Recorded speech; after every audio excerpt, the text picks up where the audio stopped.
Good evening, everybody, and I wanted to give you guys a quick rundown. I've gotten this question a lot. Why did I take Google the day before yesterday?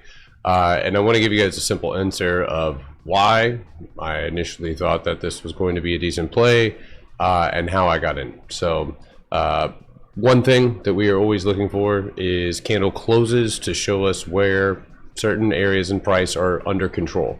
For example, right here at 150.95. All three of these candles close underneath it. That means that there is tension, if you want to look at it that way, or control.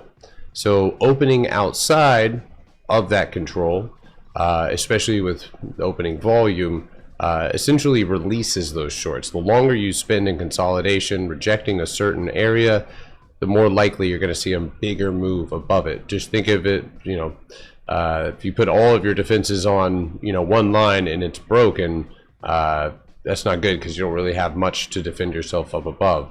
And up above, all we had was the 154 high, candle close at the top. And of course, that was target 1 and target 2, psychological 155. So that was the reason that I took the trade, is we opened outside of that 151, 150, 95 control. Now, in terms of how we got in, now this is kind of a mixture. A lot of people call this orb. I still refer to it as the Potterbox because, again, I'm looking for an area of consolidation in which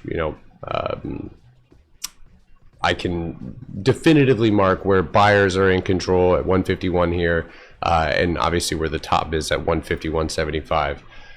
If you look at my video on TikTok, I see me take that trade live. But anyway, so I look for a break of either pre-market lows or pre-market highs. And a lot of the times, if you leave that pre-market high, pre-market low, and then reclaim the floor that you broke, this just essentially squeezes sellers out. So I used this base floor. It actually moved really quickly, so I wasn't able to get the 151.18. But right above cost basis, which is the 50% mark of any area of consolidation, is that 151.50 area. I ended up taking the trade there. That gives me a decent stop loss of 151. There was no need because this thing just flew and ripped. We set a stop loss at the top at 151.75. So that was one of the reasons that I took this trade. And one thing that you guys can look for going forward is there's a certain amount of time, and by no means is this a gridlocking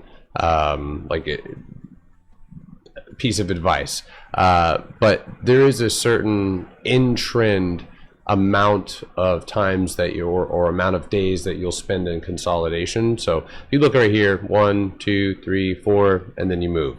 1, 2, 3, 4, and then we move. Here you get 1, 2, 3. You break above the top of those red candles there, and then obviously we end up breaking to the upside.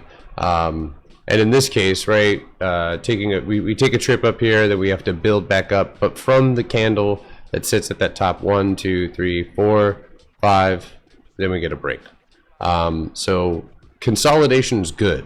A lot of people will run away from a stock thinking it's never going to move again, and then lo and behold, it moves.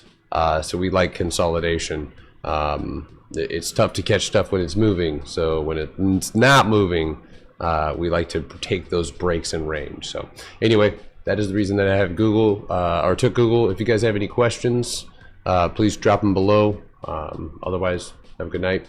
Peace.